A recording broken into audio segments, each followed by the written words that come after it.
আজ রওনা হয়েছে আল্লাহ তাআলার অপূর্ব সৃষ্টিগুলোর একটি দেখতে। গন্তব্য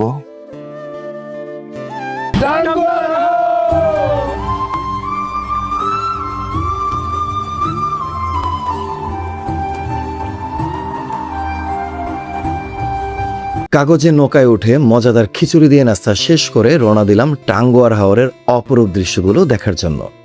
প্রথমেই ওয়াচ টাওয়ারের দিকে যাচ্ছি আমরা।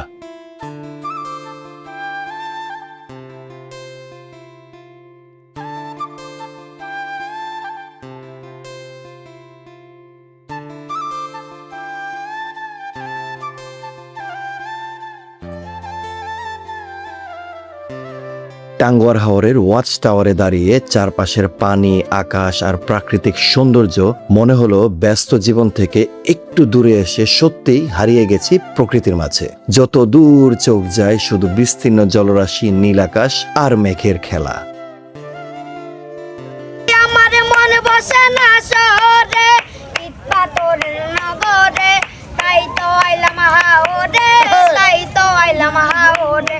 হাওরে পাড়ে আইসাই আমার মাতাল মাতাল লাগে, ওই রূপ দেখিয়া মন পিঞ্জুরাই সুখের কঙ্গি ডাকে।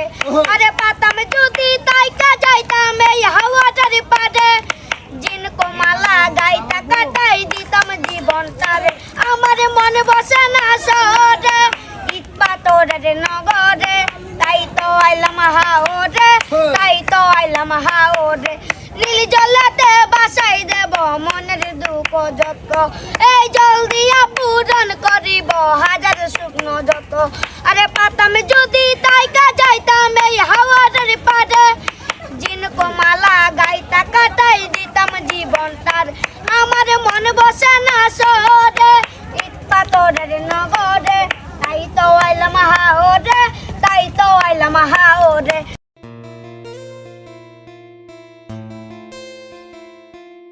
দায়িত্বের ভিড়ে যারা নিজেকে হারিয়ে ফেলেছেন তাদের একটা কথা বলতে চাই। টাকা নেই, সময় নেই, বাসার প্যারা, এইসব অদ্ভুত অজুহাত না মানুষকে বোঝান, কিন্তু নিজেকে বোঝাবেন না। আপনি নির্দ্বিধায় মেনে নিতে পারেন আপনি একজন অলস মানুষ।